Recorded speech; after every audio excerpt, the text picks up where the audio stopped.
like nobody sits you down and just says like, here's your roadmap to being a special needs parent and here's what you do. But thankfully at CRS, they walk you through a lot of it because we don't know what we're doing. There you go. So my daughter Shreve was born a relatively normal pregnancy up until my 35-week appointment. I went to my appointment just thinking it was a regular day. I had lunch plans later, and I get to the OB's office and she's like, so we're having the baby today? And I'm like, oh, okay. And so once Shreve came the next morning, everything was still pretty low-key. It wasn't anything doom and gloom yet. She did have what's called microcephaly, which is just basically her having a small head.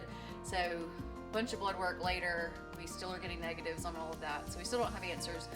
So the first 3 months, probably 3 to 5 months of her life was just typical baby stuff. She was pretty much on development at that point. So her neurologist that we were seeing in Florida, he was kind of downplaying everything and saying, let's just wait and see if we miss milestones, just kind of see how it goes. And I don't just wait around and see how things go. So we decided to take matters into our own hands. So my husband and I found a private pay lab out of California that just does genetics testing, and of course this giant database that this genetics website has starts showing all these things. I had told my husband, he could tell I was just very distraught, and he's kind of the calm to my crazy, and he dug into all the information, and after he saw the pictures of the kids that had CTNNB1, he was like, I think she has it. So we were obviously very upset.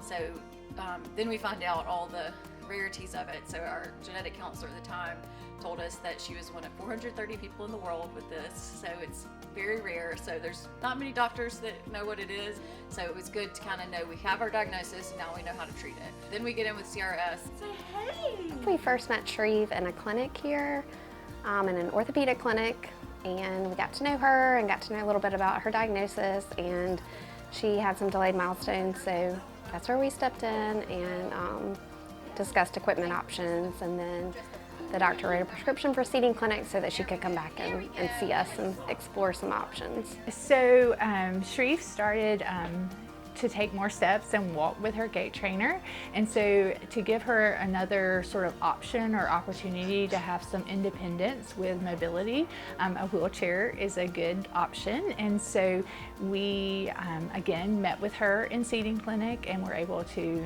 assess her, measure, try a small wheelchair, a pediatric wheelchair with her. Kara, that's at the Mobile CRS, she is actually a special needs mom herself, so I really enjoy getting to know her. But having a mom that cares, not only because she's a special needs mom, but because she's in that position at CRS, she's able to come in and kind of make sure things don't slip through the cracks that I wouldn't have thought about. It's differently faced, and just kind of check in and see how you're doing and make sure that you have all the resources you need is really nice. We get to work with so many different professionals, and so it's really a collaboration, but also when the client and their family steps into that too, it's all about working together for what's best for the client or the kid and their family. Without all these tools that we're able to get through CRS, we wouldn't be able to get it done, so it's a blessing to have.